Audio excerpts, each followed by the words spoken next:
Hello. അപ്പോഴേ ഇന്ന് അന്താരാഷ്ട്ര വനിതാ ദിനമാണ്. എന്തൊക്കെ പറഞ്ഞാലും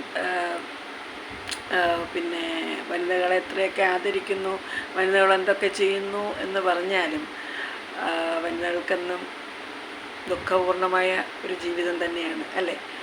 അല്ല എന്ന് പറയാനുള്ളവർ ഉണ്ടെങ്കിൽ സധൈര്യം മുന്നോട്ട് വരിക. നമ്മളെ ആരോ ഒരു കവിത എഴുതി ഒരു പാട്ട്, ഒരു സിനിമാ ഗാനമുണ്ട്, പെണ്ണായി പിറന്നെങ്കിൽ മണ്ണായി തീരുവോളും കണ്ണീര് കുടിക്കാനും. എത്ര അർത്ഥവത്തായ സത്യമായ വാക്കുകൾ, അല്ലേ? ദിനം പ്രതി നമ്മൾ കേട്ടുകൊണ്ടിരിക്കുന്നതൊക്കെ അങ്ങനത്തെ വാർത്തകളാണ്, അല്ലേ? എന്തുകൊണ്ടിങ്ങനെ സംഭവിക്കുന്നു? എത്രയൊക്കെ വനിതാ ദിനം ആചരിച്ചാലും ആ ദിവസമെടുക്കുമ്പോൾ എത്ര മരണങ്ങളാണ് അതിനോടനുബന്ധിച്ച് കേൾക്കേണ്ടി വരിക. ഇനി എത്ര കേൾക്കാനിരിക്കുന്നു.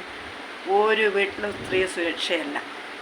അത് സ്വന്തം വീട്ടിലായാലും ഭർത്താവിൻ്റെ വീട്ടിലായാലും. ഇന്നത്തെ കാലഘട്ടം മാറി, ആളുകളുടെ മനസ്സ് മാറി.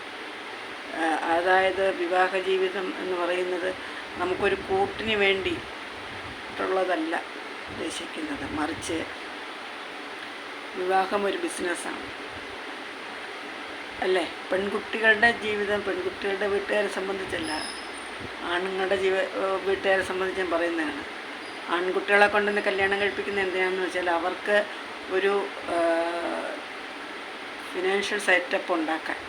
അതിനുവേണ്ടി തന്നെയാണ് ആൺകുട്ടികളെ കൊണ്ട് കല്യാണം കഴിക്കുന്നത്. എത്ര ആൺകുട്ടികളുണ്ട് മെൻ്റലി ഇതായിട്ടുള്ള, സ്റ്റേബിളായിട്ടുള്ള? ആരുമില്ല. അവരുടെ കൂടെയുള്ള ജീവിതം കൊണ്ട് പെൺകുട്ടികളും തകർന്നു പോകും.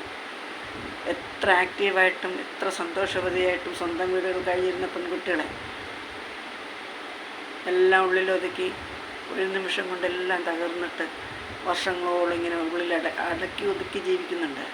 എത്രയൊക്കെ വനിതാ ദിനം ആചരിച്ചാലും ആ കണ്ണുനീരിനൊരു ശമനം ഉണ്ടായില്ല. ഉണ്ടാകണമെന്നുണ്ടെങ്കിൽ കൂടെ ജീവിക്കുന്ന പുരുഷൻ അവൾക്ക് സപ്പോർട്ടായിരിക്കണം, എന്നും ഒരു സപ്പോർട്ടായിരിക്കണം. നിനക്ക് ഞാനുണ്ട് എന്നൊരു ഉറപ്പ് കൊടുത്ത് അവളിലെല്ലാവിധ സന്തോഷം കൊടുക്കണം. ഞാൻ പറയുന്നത് ശരിയല്ല. അങ്ങനെ ഒരു അന്തരീക്ഷമുണ്ടെങ്കിൽ ഈ മരണനിരക്കും ആത്മഹത്യാ നിരക്കും എല്ലാം കുറയും.